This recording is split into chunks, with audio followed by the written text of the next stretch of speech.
Imagine walking through a medieval village square, the air thick with tension, the scent of smoke and unwashed crowds lingering. A bell tolls and all eyes turn toward a single figure in the center. A young woman, her head lowered, hands bound, perched on a wooden stool designed to humiliate. Around her, villagers whisper, some curious, some judgmental, while the local authorities watch, their expressions stern.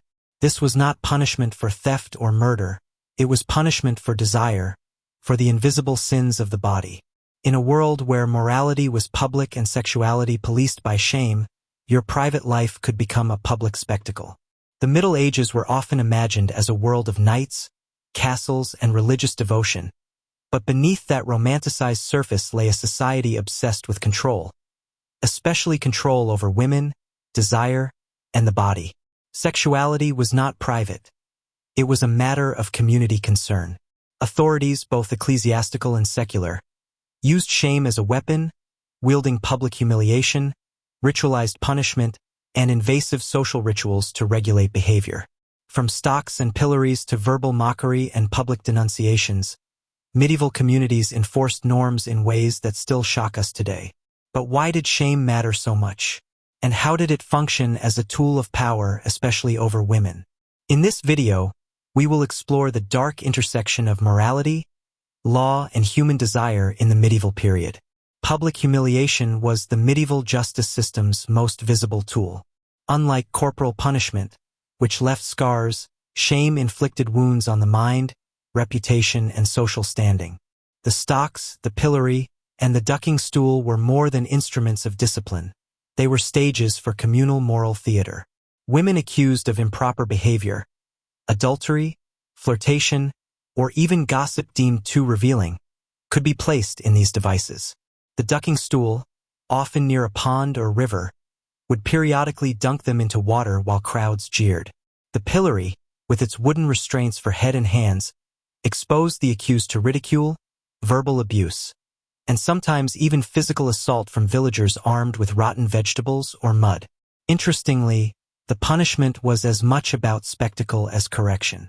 Authorities understood that the fear of public shame deterred others. Entire communities learned through observation what behavior was acceptable or dangerous. Records from 14th century England, for instance, describe how women were paraded through market squares for being unchaste. Their shame preserved in the memory of witnesses long after the event. Shame did not strike everyone equally. Women were especially vulnerable because their sexuality was framed as a moral battleground. Men's transgressions, while occasionally punished, were often private or less severe. A man might be fined or whipped, but women were publicly degraded. Clerical writings of the period reveal a fascination with female desire as a threat to social order. Confessors, priests, and local magistrates frequently monitored behavior and deviations from prescribed conduct. Talking too freely with men, wearing alluring clothing, or failing to attend church services properly could trigger punishment. Even accusations of immodesty could lead to forced public confession. This policing of female sexuality served dual purposes. It reinforced patriarchal control and asserted communal authority. Shame was both a weapon and a warning, reminding women of their vulnerability and the consequences of crossing invisible boundaries. Beyond physical devices, medieval authorities employed ritualized forms of humiliation that lingered in memory. One striking example is the cucking stool, a variant of the ducking stool, where women accused of gossip or verbal impropriety were placed in a chair and paraded through the streets. In some towns, this ritual involved symbolic props, bells to announce the condemned, effigies, and wooden signs proclaiming the offense. Another method involved the stool of repentance in churches. Women accused of sexual impropriety might be required to sit in a special chair during Mass, their sins proclaimed to the congregation. The public nature of the punishment, ritualized, repetitive, and witnessed by many, ensured that the shamed individual internalized both guilt and fear. Interestingly, men could face similar rituals but rarely with the same intensity. Social norms coded women's bodies and speech as morally significant, making their punishment both symbolic and practical. Control over one woman's conduct became a lesson for many, Shame in the Middle Ages was not only legal, it was social. Communities policed themselves, and gossip functioned as an invisible form of punishment. A whispered accusation could follow a woman for years, limiting her marriage prospects, trade opportunities, or social standing. Church courts kept meticulous records, not only of formal punishments but also of accusations, confessions, and penances. These documents reveal how intertwined communal surveillance and ecclesiastical oversight were. The mere threat of exposure could prevent transgression, proving that shame often worked more effectively than the stocks or pillory themselves. Communities became enforcers of morality. Neighbors, relatives, and even friends were compelled to participate in the regulation of behavior. Mockery, ridicule, and social exclusion were everyday tools. In effect, the medieval village functioned as a network of observers, judges, and executors, maintaining order through the psychological power of shame. The effects of public shaming were profound. Victims often faced lasting reputational damage, affecting marriage, employment, and social mobility. Historians note that women shamed for sexual impropriety could remain socially ostracized for years, their personal narratives overwritten by communal memory. Punishments were designed not only to correct behavior but also to maintain hierarchy. By controlling sexuality through shame, authorities reinforced gender roles and societal expectations. The public, visual nature of the punishments amplified their power, creating a culture where morality was inseparable from visibility. Even when physical punishment ended, the psychological scars endured. Chronic anxiety, social withdrawal, and fear of recurring shame were common outcomes. In a society without privacy, where communal memory extended across generations, the threat of exposure and humiliation was a persistent tool of control. Authorities didn't rely solely on stocks or verbal denunciation. Clothing and visible symbols often signaled shame. In some medieval towns, women guilty of sexual impropriety were required to wear distinctive garments, brightly colored patches, striped caps, or even bells sewn into clothing, so that everyone could recognize their sin at a glance. These markers worked as a form of social branding. Wherever the woman went, market, church, or public well, her status as morally transgressive was broadcast to the entire community. Historical records from 15th century France describe women wearing a red scarf or a sewn-in cross to indicate punishment for fornication, turning private moral failings into public identifiers. Men sometimes faced similar markings, but they were often temporary and less stigmatizing. Women bore the brunt, as their bodies were viewed as symbolic vessels of morality. The visual nature of shame created a culture where personal failure was inseparable from public visibility, reinforcing communal norms without needing constant enforcement. The church was central to the administration of shame. Confession, penance, and public proclamation were intertwined, ensuring that moral authority extended into daily life. Church courts could order public apologies, kneeling before congregations, or extended periods in prayer chairs designed for visibility. Sexual morality was particularly scrutinized. Adultery, premarital sex, or perceived lust could result in punishments that were as spiritual as they were social. Clerics emphasized shame as a form of spiritual correction.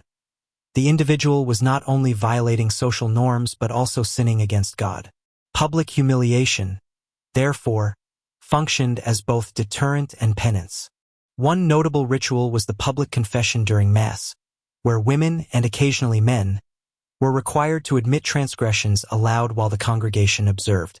The combination of verbal acknowledgement, communal scrutiny, and religious framing created a powerful mechanism of control, reinforcing the Church's influence over both body and mind. Shame in the medieval world operated on multiple levels. It inflicted immediate emotional pain, created lasting reputational damage, and reinforced hierarchical power structures.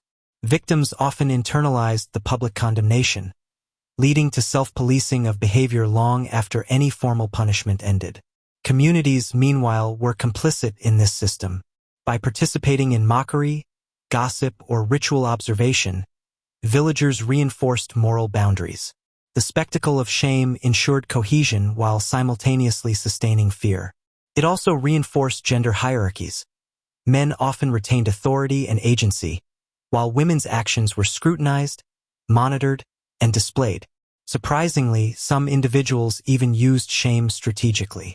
A repentant display could restore honor, or clever navigation of social norms could prevent harsher punishments. Authorities understood that fear and moral correction were more effective when shame became internalized, making it both a weapon and a tool of social engineering. Historical records provide chilling insights into the ways shame policed sexuality. In 13th century England, a woman accused of adultery was forced to ride a donkey through the streets backward, holding a sign detailing her crime. The visual absurdity and public ridicule ensured the community remembered her transgression. In France, the city of Rouen recorded women who were made to stand on public platforms, wearing dunce-like hoods and holding objects symbolizing moral failure, while priests and magistrates recited their sins aloud. These rituals were carefully documented, illustrating a system where humiliation was codified and deliberate. Even minor transgressions could attract attention. Gossip, flirtation, or suggestive clothing could trigger public correction, demonstrating the reach of communal oversight. The interplay of legal, religious, and social enforcement created a dense network of surveillance that left little room for privacy. Shame was not simply punitive. It was deeply political. By controlling sexuality, authorities maintained hierarchies, reinforced social norms, and asserted communal and religious power. Yet, people resisted in subtle ways.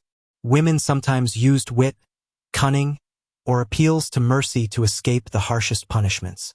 Some manipulated social networks, leveraged relationships, or even staged performative repentance to restore their reputations. This tension between authority and agency reveals that shame was never absolute. While fear and humiliation were powerful, human resilience and strategy allowed individuals to navigate a world where morality was constantly on display. Stories of cunning, defiance, or partial escapes illustrate that medieval life, even under the shadow of shame, was a complex interplay of control and resistance. Across Europe, methods and intensity of shaming varied by region. In Italy, cities like Florence often emphasized public displays of penance in churches, where accused individuals knelt for hours before congregations, while sermons highlighted their transgressions. In Germany, village squares were central stages. Stocks, pillories, and wooden horses served as visual reminders of communal moral order. England leaned toward theatrical spectacles, sometimes combining music, signage, and ritual humiliation to create performances that reinforced civic norms. These regional differences highlight how shame was adapted to local culture, blending law, religion, and social expectation into a powerful system of moral policing. While both men and women faced consequences, women disproportionately bore the weight of shame. Their sexual behavior was framed as a reflection of family honor, community morality, and divine expectation. Men were often punished less publicly or allowed paths to redemption that women were denied.